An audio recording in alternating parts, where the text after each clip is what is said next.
আজকে কাতল মাছ নিয়ে এসছে। কাতল মাছ রান্না করব আলু বেগুন পটল দিয়ে। মাছটা আমি এখন কেটে নিচ্ছি।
এক পিস মাছ কাটা হয়ে গেছে, আর একটা কেটে নেব এইভাবে।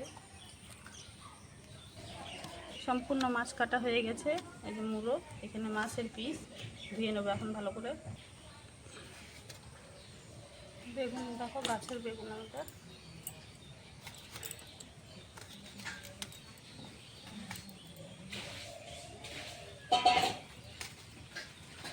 মাখা মাখা করে তরকারিটা রান্না করব।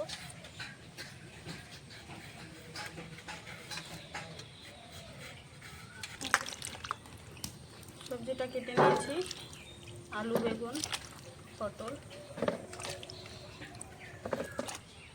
মাছটা কাটা ধোয়া হয়ে গেছে, মাছটা এখন মেখে নেব স্বাদ মতো নুন দিয়ে, হলুদ গুঁড়ো দিয়ে।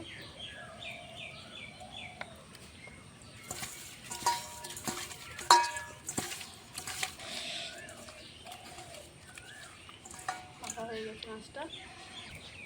কড়াইতে আমি মাছ ভাজার জন্য সরষের তেল দিয়েছি। মাছটা মেখে রাখা হয়ে গেছে 5 মিনিট। এখন মাছগুলো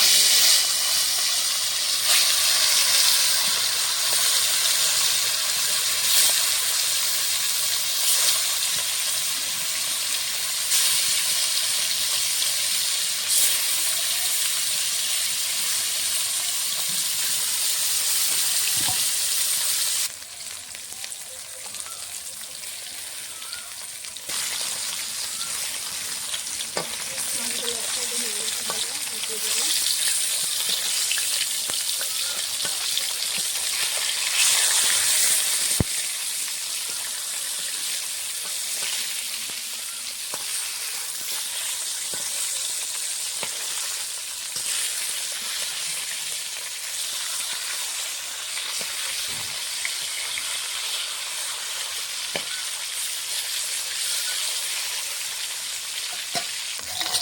মাছগুলো ভাজা হয়ে গেছে, লাল করে ভেজে নিয়েছি।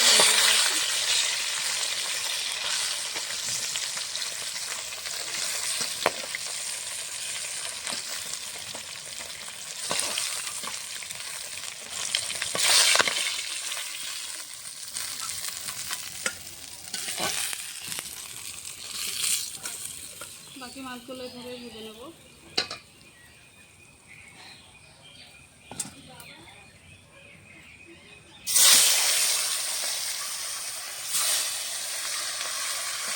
সম্পূর্ণ মাছ ভাজা হয়ে গেছে। মাছ ভাজার তেলে আর কিছুটা তেল দিয়ে দিয়েছি, সরষের তেল। ফোড়নে দেবো তেজপাতা, গোটা জিরে। ফোড়নটা হয়ে গেছে, কেটে ধুয়ে রাখা সবজিগুলো দিয়ে দেবো।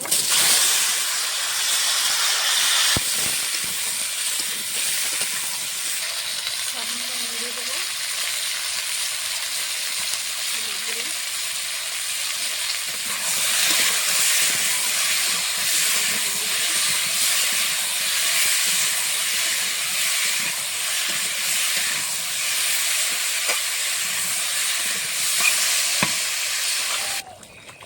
তরকারিটা ফুটে উঠেছে, টকবক করে ভেজে রাখা মাছ দিয়ে দেবো। মাছ দিয়ে ভালো করে কিছুক্ষণ ফুটিয়ে নেব।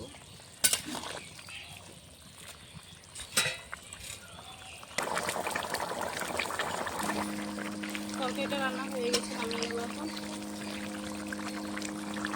দুটো তিনটে আলু গালিয়ে দেবো।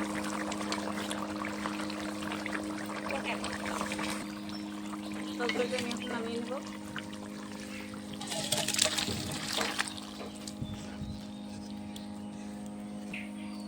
আলু পটল বেগুন দিয়ে কাতল মাছ দিয়ে রান্না করেছি হালকা মশলায়। তোমাদেরকে যদি রেসিপিটা ভালো লাগে অবশ্যই লাইক কমেন্ট করে দিও। আজকের মতন রান্নাটা